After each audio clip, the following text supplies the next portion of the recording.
Hello everybody. Sorry that we weren't able to make a lot of uploads in the past few months, but past few weeks. Yeah, weeks. Yeah. But it's because school, the weather's been really here. bad and we haven't been able to get together, but here we go, and we're just gonna, even though fantasy is a long way to go, it's never too early to start preparing, so we're gonna help you. Win your league, yeah.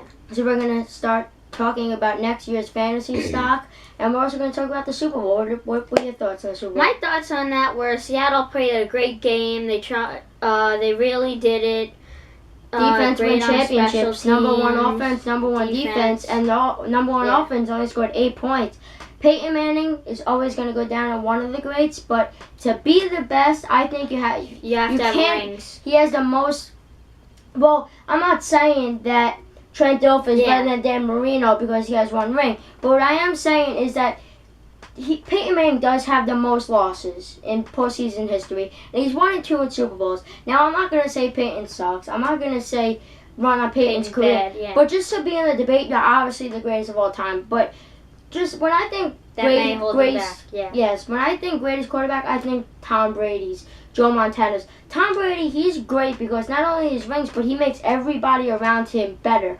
Look what he did this year with Ken Tompkins, Aaron Dobson, Danny Amendola on and off the field with injuries, Aaron Mendez, his scandal. Yeah. Rob Gronkowski, he was off the field a lot. Wes Welker got traded. He only had really one or two All-Stars.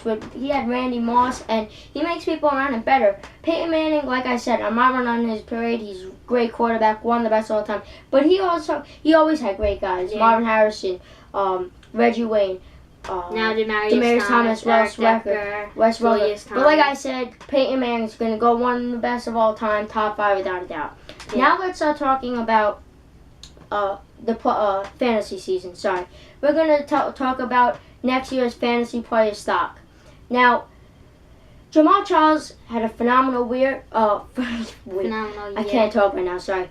A phenomenal year. Do you think he's number one? I think he's definitely a number one pick. But some may argue Adrian Peterson.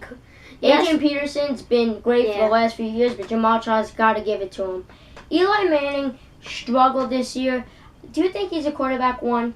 I don't think you could trust him as a quarterback. There's just so much depth as quarterbacks. You saw what Nick Foles did. Yeah, he off the waiver wire. Like, look what Peyton Manning did. Peyton Manning had a great year.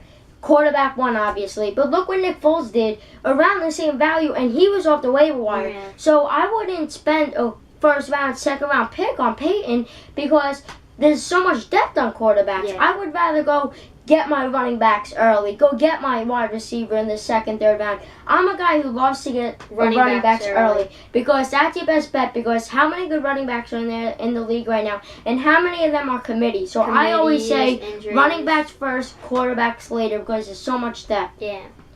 Also, we saw Le'Veon Bell. He had a great year. Eddie Lacy had a great year. These guys are probably guys that you didn't get in the first 5 rounds. Yeah. People probably didn't draft Le'Veon Bell because his list Frank injury, but these guys had a phenomenal year, and I think they're both first-round picks. I think Le'Veon Bell, bottom of the first round, Eddie Lacy, mid-first round. Yeah, I think we were able to see what Eddie Lacy did more than Le'Veon Bell because Eddie Lacy was on the field more.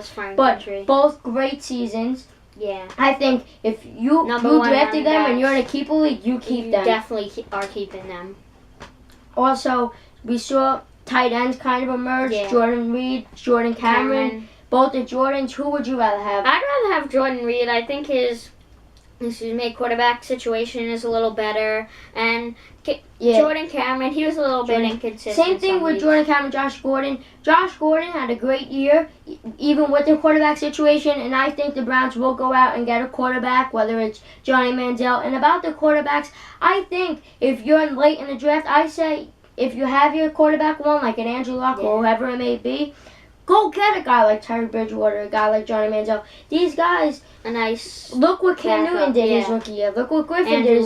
So if you have your quarterback, take a shot with these guys because you never know. At the end of the first few weeks, these guys may become a top-tier quarterback, and you could trade them for a position you may need. A lot of running backs who had high expectations this year were disappointment. big disappointments. CJ Spiller, Trent Richardson. Yeah. But Trent How do you Richardson, feel about these guys? Trent Richardson, he was a guy coming off his. This is going to be his second, first 1.5 years with the Colts because he only had like a half a season with the Colts this year. But I think Trent Richardson, I don't really think you could trust him as much because the Colts, I think they're still a passing team, and I don't think you could trust Trent Richardson more than running back 2 or flex option. Same thing with CJ Spiller. I like CJ Spiller a little more because he could be a nice flex option for you, even though he has Fred Jackson, a committee. Yeah. He has running back 1 potential because when this guy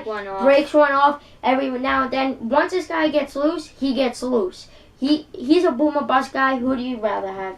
I would rather go with CJ Spiller because I think he's a safe flex option, low end too. He has that one play ability to just take off, touchdown, 10 We also points. saw wide receivers emerge like Josh Gordon, Alshon Jeffrey. Alshon Jeffrey, even though Brandon Marshall is there, this guy at least, no matter who the quarterback was, Josh McCown or Jay Cutler, this guy makes plays. He makes plays, and that's what he does. He at least has one big catch for a touchdown every single game, and I think this guy's a monster for you, a number 1 wide receiver for you, and I think he's a top tier wide receiver, and I think he could go in the 2nd round, 3rd round.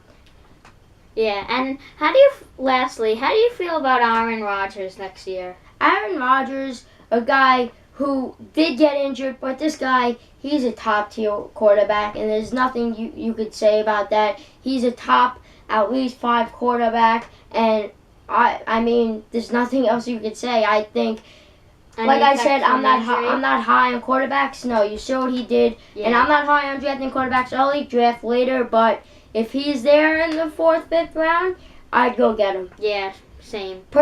Finally, I know you said finally, but I think we should talk about this. Percy Harvin, he is always hurt. I feel like he came in. People were picking him up and hoping they could get some value for the playoffs. He came in the regular season, like the last few weeks, got injured again. I think this guy, you can't trust him. I know they love to give him the ball, but I just feel like unless you draft him as wide receiver 3, I think he could definitely become a wide receiver 2. But I think I wouldn't trust him. I think wide receiver 3, take a shot. Yeah, I'd go with him as wide receiver 3, but I can't really trust him as anything else. That would conclude the show. Thank you guys. Again, we're sorry for not being able to upload. But lately. Here you go. Hopefully you watched this video and you enjoy it. Thanks for watching. And I'm sorry that I can't speak today.